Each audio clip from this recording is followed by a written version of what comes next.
Bonjour à toutes et à tous, bienvenue dans l'école du futur. Je suis ravie de vous retrouver au sommaire de cette émission. On ouvre comme toujours avec notre focus parce que bien utiliser les écrans, ça s'apprend en famille. Et au jour le jour, le Clémy vous propose un épisode de sa série La famille tout écran. Quant à notre sujet du jour, on va parler de sport à l'école sous le prisme de l'égalité et de l'inclusion entre accès à la pratique pour tous, regard sur les différences et le fait d'apprendre à faire société dès le plus jeune âge. C'est une émission passionnante qui s'annonce avec deux invités aujourd'hui non moins passionnants. Jean-Marc Rigal, bonjour. Bonjour. Vous êtes fondateur d'ActiBloom, une plateforme dédiée à la promotion de l'activité physique au service de la santé et de l'éducation. Et puis Jérôme Rousseau, bonjour. Bonjour. Vous êtes fondateur de Novosport. On va discuter de tout ça ensemble dans un instant, mais d'abord, vous le savez, c'est le focus. Focus aujourd'hui sur une utilisation saine et maîtrisée du numérique dans les foyers. C'est avec le Clémy et sa série La famille tout écran. On se retrouve tout de suite après votre nouvel épisode. Salut, c'est Jacques Up 88 et bienvenue sur mon nouveau live. Au programme, des femmes pour assouvir. Aïe! Désolé, j'avais pas vu tes doigts.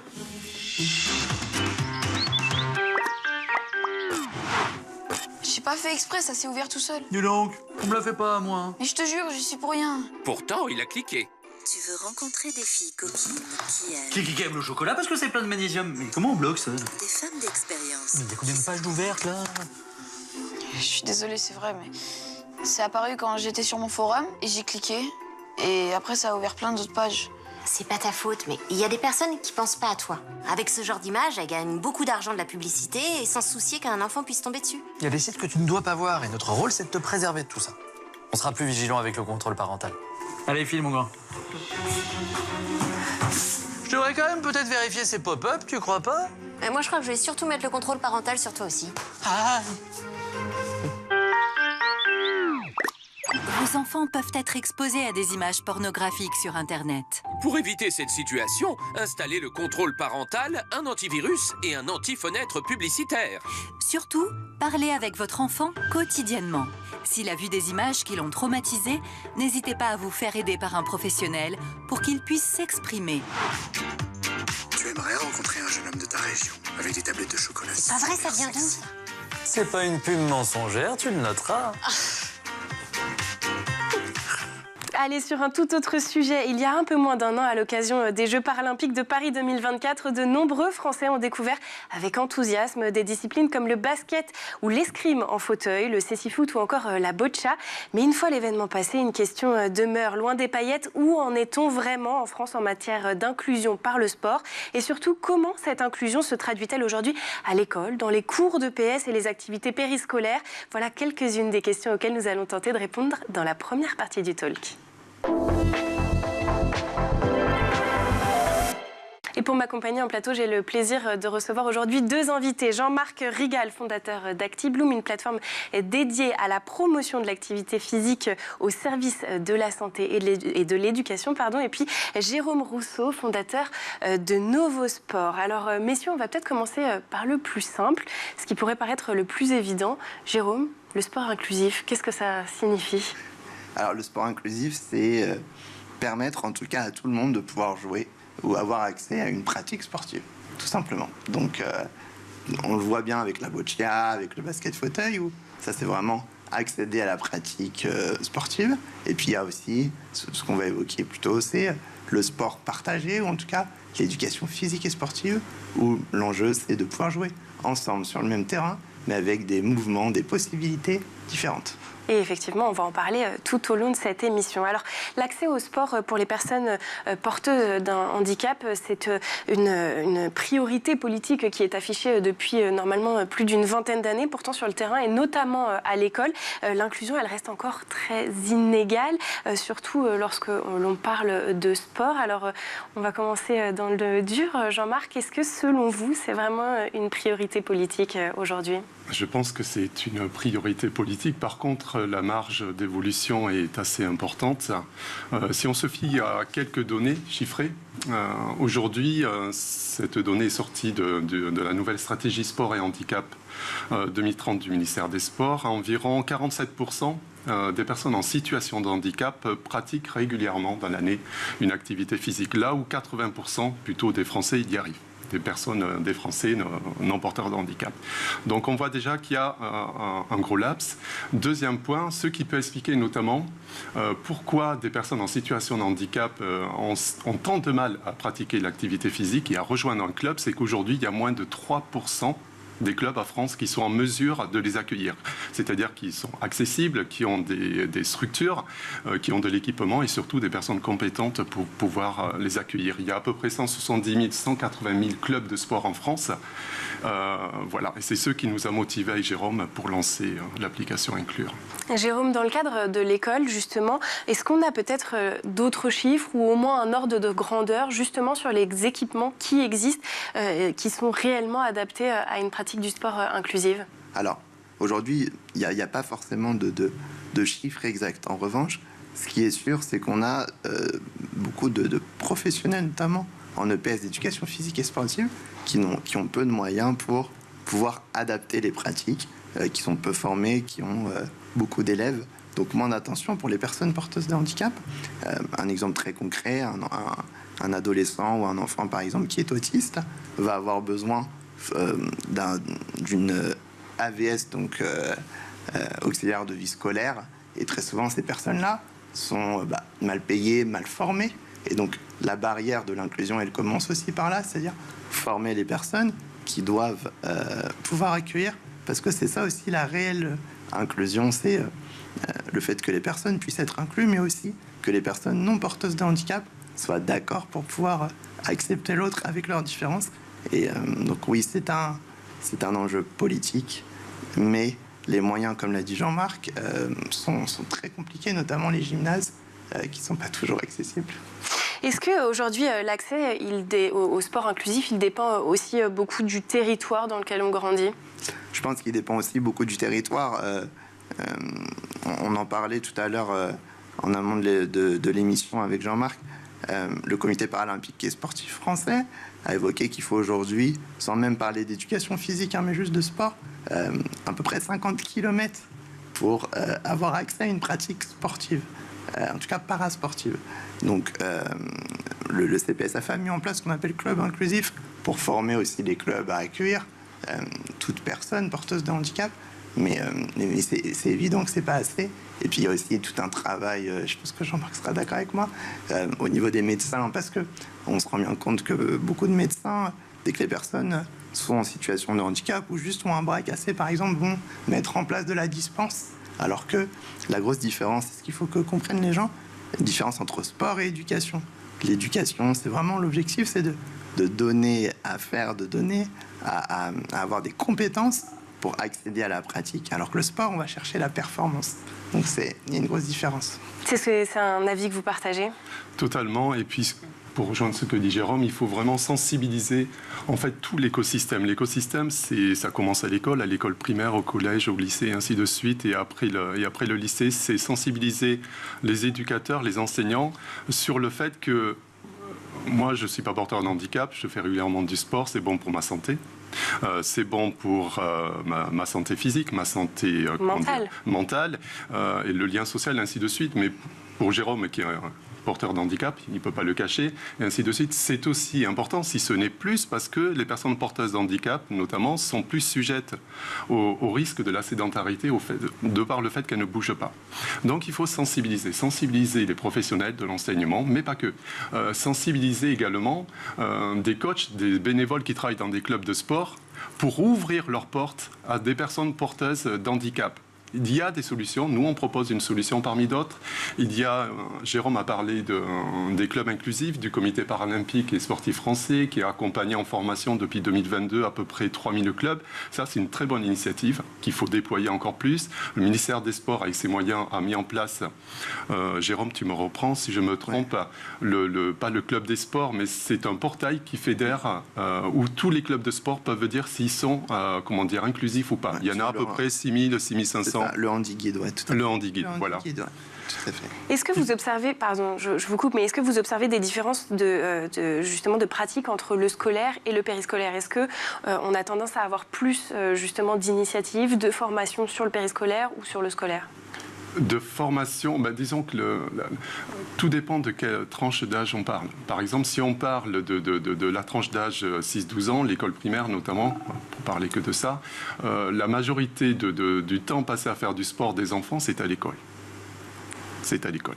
Donc, c'est 3 heures hebdomadaires. Donc, si, par exemple, un enfant qui est porteur de handicap a une dispense très facilement de la part du docteur pour ne pas pratiquer de sport, où va-t-il pratiquer du sport? Et dans le temps périscolaire, il y a tout ce problème d'accueil de ces personnes en situation de handicap. On manque de clubs capables d'ouvrir leurs portes. Donc, il faut les sensibiliser. Il y a des formations qui existent, il y a des outils comme le nôtre qu'on a lancé. Il faut leur dire qu'il y a des possibilités, que ce n'est pas si compliqué cela. Ça part vraiment de volonté personnelle, d'engagement. Et on leur propose en fait d'ouvrir leurs portes pour permettre à des personnes en situation de handicap de partager des activités physiques et sportives, du rugby fauteuil, du basket fauteuil, des activités collectives. C'est-à-dire que lorsqu'on regarde un peu les chiffres, aujourd'hui, une personne en situation de handicap qui pratique régulièrement de l'activité physique, c'est souvent du sport individuel. Il y en a à peu près 20% qui vont faire qui vont aller à la piscine, ils vont faire du fitness, de la marche pour ceux qui peuvent, ainsi de suite. L'intérêt, c'est pour se saisir ce problème de manque d'activité physique et de mettre en place des actions qui poussent justement à ces personnes, qui permettent à ces personnes de rentrer dans des clubs et de s'inscrire dans une dimension sociale collective. Et là, on a tous à gagner. Jérôme, on a commencé à l'évoquer, mais quels sont selon vous les premiers obstacles à l'inclusion? Les premiers obstacles, déjà, très souvent, c'est l'information. Les gens ne savent pas. Donc le public en situation de handicap a besoin de savoir, a besoin de connaître, savoir ce qui existe. Ça, c'est le premier point. Le deuxième point, c'est surtout l'accompagnement. L'accompagnement humain qui est très souvent mal formé, qui a des a priori, parce que le handicap fait peur. C'est vraiment... par rapport à l'histoire, on sait bien que ce soit sur le handicap moteur ou le handicap mental ou des handicaps invisibles ou sensitifs. Donc, et ensuite, il y a aussi le faire ensemble. C'est ce qu'évoquait Jean-Marc. Et aujourd'hui, le faire ensemble, ça veut dire quoi? Notamment quand on parle de basket, donc et du basket partagé ou du volley ou des jeux traditionnels, ça veut dire qu'il faut adapter les pratiques pour que chacun puisse se retrouver. Donc on va travailler sur l'espace, sur le temps, sur le matériel, sur les rôles, par exemple, de dire, on sait très bien aujourd'hui qu'à l'école, très souvent, les garçons et les filles ne se mélangent pas sur l'activité sportive. Donc qu'est-ce qu'on va faire? On va mettre en place des rôles où on va dire, voilà, les filles peuvent défendre sur les filles, les garçons peuvent défendre uniquement sur les garçons.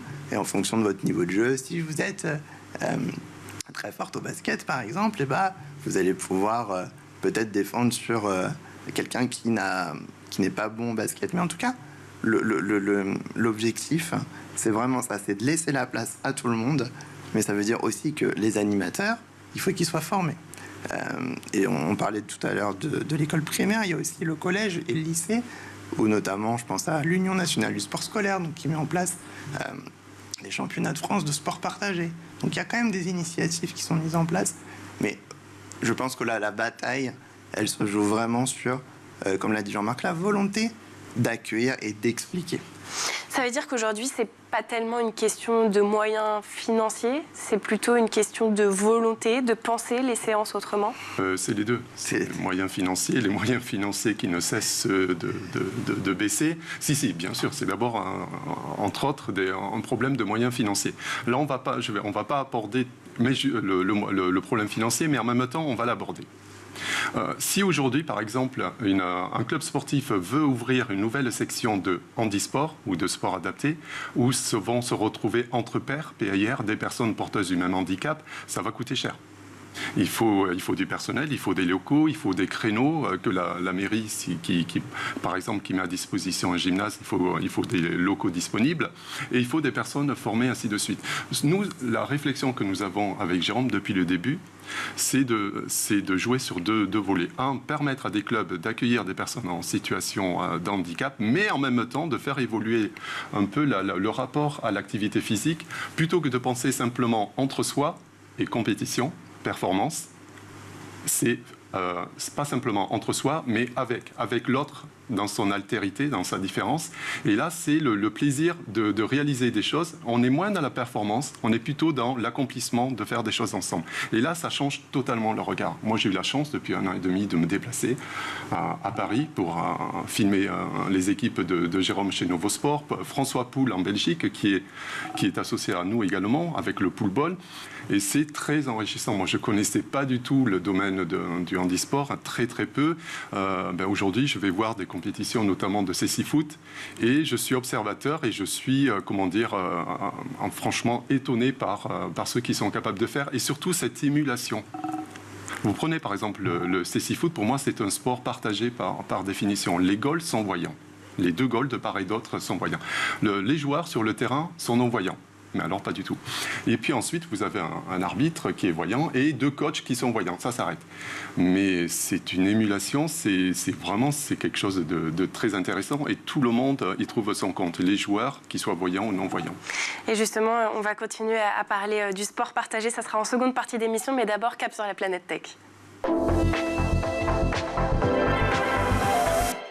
C'est la crème de la crème d'Internet, c'est la sélection rien que pour vous de Dylan Kohler.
Et nous voilà de retour sur le plateau de l'École du Futur, toujours en compagnie de mes invités. Jean-Marc Régal, fondateur d'ActiBloom, et Jérôme Rousseau, fondateur de Novosport, avec qui on parle de sport inclusif, de sport partagé, et on continue à le faire tout de suite en seconde partie d'émission.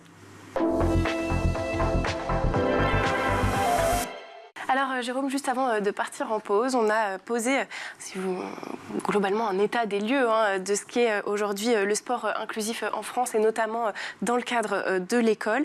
Alors pour conclure sur cette partie-là, la question que j'aimerais qu'on aborde ensemble, c'est le fait de savoir si lorsque l'on pense une séance de sport comme étant inclusive ou partagée dès le début, ça profite à tout le monde ou est-ce que ça profite uniquement aux personnes porteuses d'un handicap? Je pense que j'ai un petit peu la réponse, mais...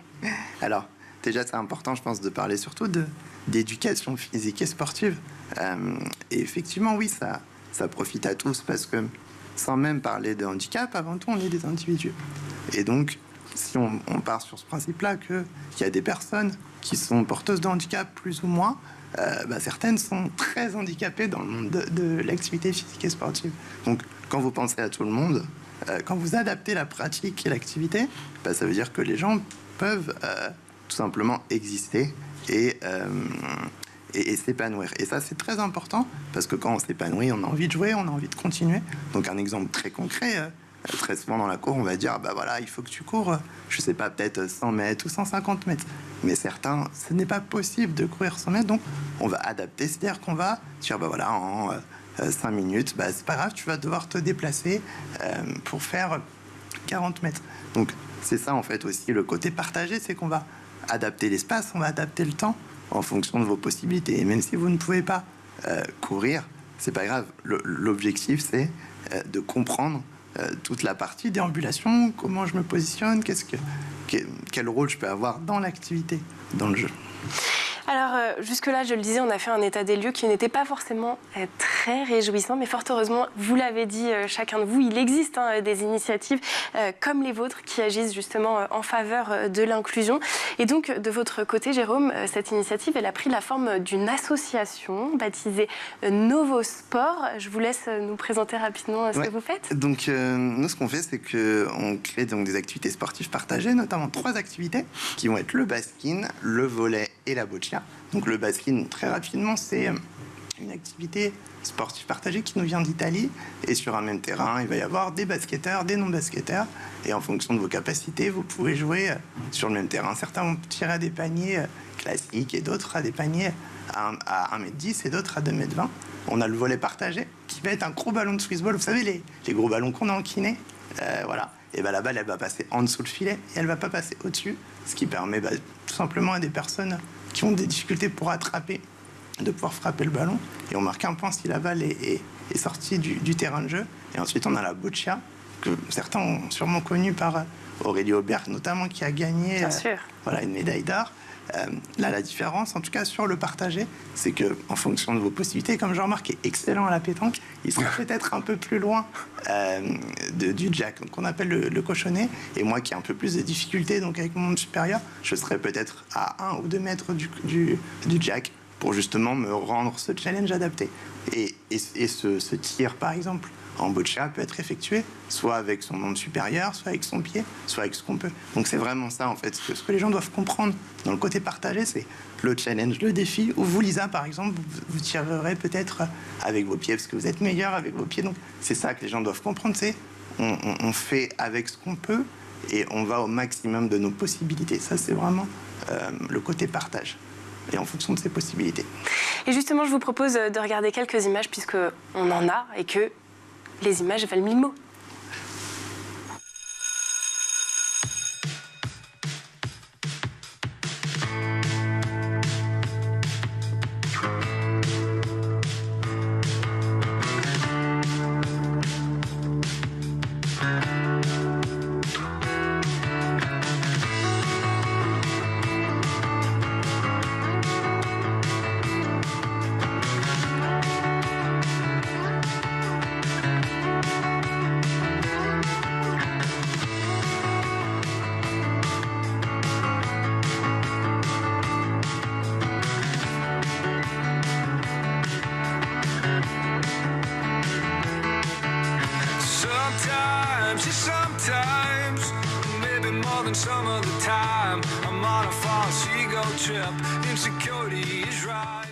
Bon, effectivement, avec les images, on comprend beaucoup mieux, même si vos explications étaient très claires, Jérôme.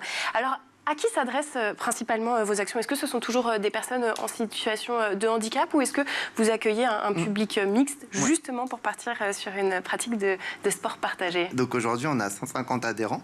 Donc on a vraiment toute forme de public, porteurs de handicap et personnes non porteuses de handicap.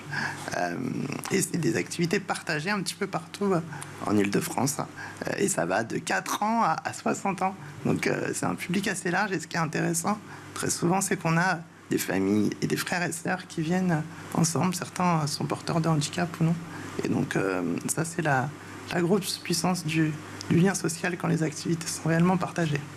Bon, et alors vous, Jean-Marc, initialement vous avez lancé donc une entreprise qui s'appelle ActiBloom. Est-ce que vous pouvez nous en dire quelques mots? Et ensuite on va parler de la petite nouveauté de la rentrée.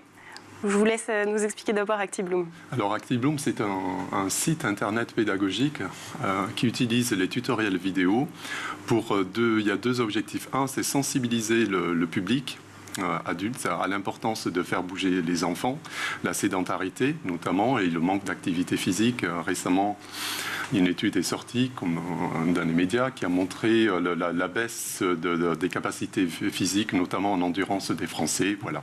À savoir qu'il y a à peu près 18% aujourd'hui des étudiants, des collégiens en 6e qui ne sont pas capables de courir 3 minutes, un exemple parmi d'autres. Donc l'importance de rappeler aux adultes, notamment aux enseignants en école primaire, qui ne sont pas des spécialistes de la matière. Ce sont des professeurs généralistes. On a des spécialistes de la matière au collège et au lycée, des professeurs de PS. L'importance de bien mettre en place ce 3e volume d'horaire après le français et les mathématiques, à savoir ces 3 heures hebdomadaires. Et deuxième point, de par le fait qu'également ces enseignants en école primaire à la base sont peu formés aujourd'hui, encore moins. La formation initiale, c'est une quarantaine d'heures sur un volume de plus de 700 heures sur un master. Les accompagner, leur mettre à disposition des tutoriels pour quelque part leur montrer comment mettre en place ces activités physiques et sportives. Mais Actibloom, ce n'est pas que le temps scolaire, c'est également le temps périscolaire. Donc, depuis à peu près 13 ans, tout un volet d'activités pour permettre aux coachs sportifs de renouveler leurs propositions. Et alors, depuis la rentrée, en janvier 2026, vous avez lancé une nouvelle application et aussi toute une nouvelle série de vidéos pédagogiques issues de la rencontre avec Jérôme. Est-ce que vous pouvez nous en dire quelques mots? Ça, c'est Inclure. C'est Inclure. Alors, Inclure, deux mots. Juste avant Inclure, j'avais lancé en 2023 avec le ministère des Sports une application mobile sur le dispositif des 30 minutes d'activité physique quotidienne à l'école. Et dans ce cadre-là, j'avais été amené à faire des tutoriels vidéo dans le temps scolaire standard, des enfants dans des écoles standards, et des enfants également dans des ESMS, établissements sociaux, médicaux, socio-éducatifs. Donc en fait, ces 30 minutes APQ, c'est très intéressant. Il faut promouvoir cette activité, mais ça reste une activité entre pairs, entre soi. Entre soi, des communautés qui ne se croisent pas et qui ne se rencontrent pas. Jérôme, cela fait quelques années qu'on se côtoie. Je trouve que c'est quelqu'un d'exceptionnel, ce qu'il a monté. Jérôme est en fauteuil roulant électrique. Il a fait UFR STAPS et il a créé une association sportive dans le domaine de l'inclusion. Moi, déjà ça, je tire mon chapeau. Et donc, ça faisait quelques temps qu'on se rencontrait. On avait cette idée, on voyait la problématique qui n'est pas que franco-française, cette problématique de manque d'activité physique des personnes en situation de handicap et également cette frustration de ces mondes qui ne se rencontrent pas. Donc on a dit on va lancer un dossier, on a monté un dossier Erasmus européen qui a été accepté. On a monté également un dossier avec le Conseil régional Auvergne-Rhône-Alpes pour produire in fine une application mobile avec plus de 100 tutoriels vidéo dans 15 thématiques différentes pour permettre justement d'accompagner l'écosystème, que ce soit à l'école, dans les clubs de sport, voire dans les entreprises. D'accord? Tout le monde, ça concerne tout le monde. De les accompagner comment? Eh bien, en leur proposant, par exemple, le basking dont a parlé tout à l'heure Jérôme. Un basking, une activité qui vient à la base d'Italie, mais qui est une déclinaison du basket et qui a cet intérêt, c'est que tout le monde y trouve son compte. Si moi, j'ai des facilités à courir, je vais avoir un rôle 5. Le rôle 5, c'est un joueur qui peut faire certaines choses, qui peut courir très vite, ainsi de suite. Jérôme va être dans un rôle 1. Il va pouvoir moins facilement se déplacer. Mais moi, qui ne suis pas porteur d'handicap, je vais pouvoir jouer avec Jérôme, me dépenser pleinement. Et une séance de 1 heure, je peux vous assurer, vous êtes lessivé. Et tout ça, c'est expliqué donc par des tutoriels vidéo directement sur l'application. Donc, une application gratuite disponible sur les stores depuis janvier. Et c'est important de rappeler qu'effectivement, elle est gratuite, donc accessible à tous et assez facilement. Vous pensez, Jérôme, justement que le numérique, ça peut être la porte d'entrée aussi pour accélérer les choses, pour sensibiliser plus de monde? Oui, je pense tout à fait, parce que très souvent, nous, au quotidien, on fait beaucoup de sensibilisation, notamment. On va dans les écoles et on se dit « Ah, mais où est-ce qu'on peut trouver des outils pour mettre en place ?» Ou très souvent, on a le discours « Ah, mais vous comprenez, on n'est pas formé, c'est compliqué. » Là, voilà, il y a Inclure. Vous pouvez utiliser l'application. Alors, ça ne fera pas tout, mais en tout cas, ça donne aussi des réflexions de je peux mettre en place cette activité, voire même, je peux faire mes propres activités en composant avec ce qu'a monté Jean-Marc sur le pool ball, sur le basking, sur le volley, sur la boccia, sur des jeux traditionnels. C'est ça aussi, il faut que les gens puissent s'approprier l'outil pour mener à bien l'inclusion pour toutes et tous.